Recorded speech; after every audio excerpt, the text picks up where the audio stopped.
युधिष्ठिर ने कहा, हे पुंडरीकाक्ष, मैंने श्रावण शुक्ल एकादशी अर्थात पुत्रदा एकादशी का सविस्तार वर्णन सुना। अब आप कृपा करके मुझे भाद्रपद माह के कृष्ण पक्ष की एकादशी के विषय में भी बतलाइए। इस एकादशी का क्या नाम है तथा इसके व्रत का क्या विधान है? इसका व्रत करने से किस फल की प्राप्ति होती है? श्री कृष्ण ने कहा, हे कुंती पुत्र, भाद्रपद माह के कृष्ण पक्ष की एकादशी को अजा एकादशी कहते हैं। इसका व्रत करने से सभी पाप नष्ट हो जाते हैं। इस लोक और परलोक में मदद करने वाली इस एकादशी व्रत के समान संसार में दूसरा कोई व्रत नहीं है। अब इसकी कथा ध्यानपूर्वक सुनो। प्राचीन काल में अयोध्या नगरी में हरिश्चंद्र नाम के एक राजा थे। राजा अपनी सत्यनिष्ठा के लिए प्रसिद्ध थे। एक बार देवताओं ने इनकी परीक्षा लेने की योजना बनाई। राजा ने स्वप्न में देखा कि ऋषि विश्वामित्र को उन्होंने अपना राजपाट दान कर दिया है। सुबह विश्वामित्र वास्तव में उनके द्वार पर आकर कहने लगे, तुमने स्वप्न में मुझे अपना राज्य दान कर दिया। राजा ने सत्यनिष्ठ व्रत का पालन करते हुए संपूर्ण राज्य विश्वामित्र को सौंप दिया। दान के लिए दक्षिणा चुकाने हेतु राजा हरिश्चंद्र को पत्नी, बेटा एवं खुद को बेचना पड़ा। हरिश्चंद्र को एक डोम ने खरीद लिया जो श्मशान भूमि में लोगों के दाह संस्कार का काम करवाता था।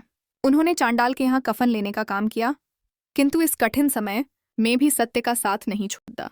वे भगवान विष्णु के बड़े भक्त थे और सदैव हरि भजन में लीन रहते थे।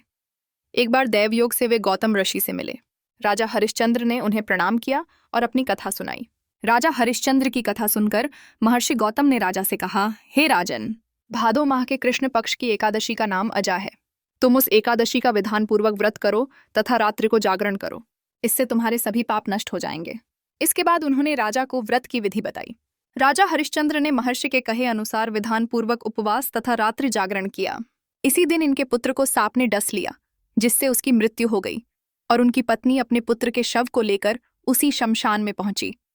लेकिन राजा हरिश्चंद्र ने सत्यनिष्ठ धर्म का पालन करते हुए उनसे भी शव के अंतिम संस्कार हेतु कर मांगा। इनकी पत्नी के पास कर चुकाने के लिए धन नहीं था, इसलिए उन्होंने अपनी साड़ी का आधा हिस्सा फाड़कर राजा को दे दिया। जैसे ही राजा ने साड़ी का टुकड़ा अपने हाथ में लिए, आकाश से पुष्पों की वर्षा होने लगी। सभी देवता राजा की जय जयकार करने लगे।